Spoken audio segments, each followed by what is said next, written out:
अजय, तुम? मैंने सब कुछ सुन लिया मामी। आपका प्यार मेरी माँ के लिए प्यार नहीं, सिर्फ दया थी। उसे जीवन भर का संन्यास देकर आप मेरे पिता के साथ रंगरलियां मनाती रही। अजय, तुम चुप रहो माया। हम सब सारी जिंदगी यही समझते रहे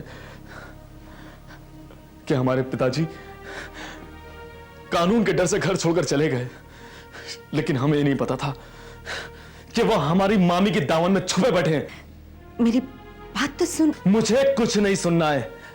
आपने अपने जज्बात की तस्कीन की खातिर हमारे बाप को हमसे छीन लिया। तुम्हें कहानी का सिर्फ एक पहलू मालूम है, इस कहानी का दूसरा पहलू भी है। सुनना चाहोगे? सुन सकोगे? चुप रहो शक्कू, आगे कुछ कहने की जरूरत नहीं है। नहीं माया, अजय को पूरी कहानी सुन लेने दो,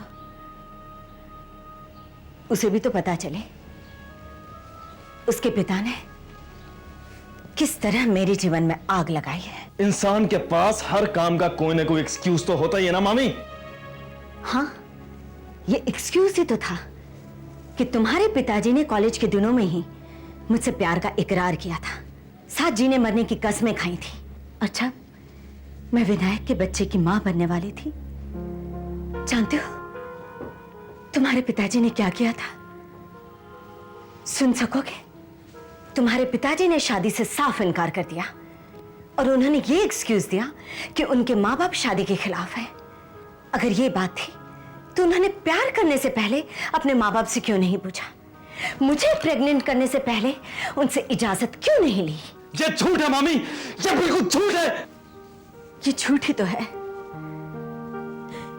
ये झूठ ही तो है कि लास्ट मिनट पर मुझे अबॉर्शन कराना पड़ा, जिसकी वजह से अब मैं कभी मां नहीं बन सकती। मैंने प्यार में सिर्फ धोखा ही नहीं खाया, बल्कि हमेशा के लिए अपनी कोख उजाड़ डाली।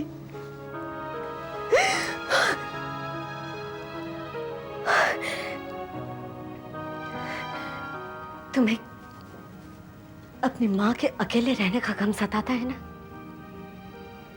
उसके पास कम से कम उसके बच्चे तो हैं, और मेरे पास सिवा पछतावे के आंसू और इस उजड़ी कोख के अलावा कुछ भी नहीं, कुछ भी नहीं।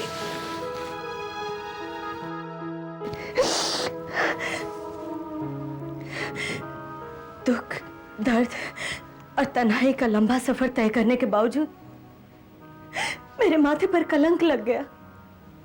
शारदा की मांग उजाड़ने का कलंक। हाँ, मैं कलंक नहीं हूं, मैं गुनहगार हूं। मैंने गुनाह किया है मासूम बच्चों को उनके बाप से जुदा करने का। मुझे सजा मिलनी चाहिए, जरूर मिलनी चाहिए। शकुंतला, नहीं नहीं शकुंतला, क्या कर रही हो? नहीं शकुंतला, ये अंतर ना चाहिए। प्लीज छोड़ दो, मुझे मर जाने दो। बस शकुंतला, बस।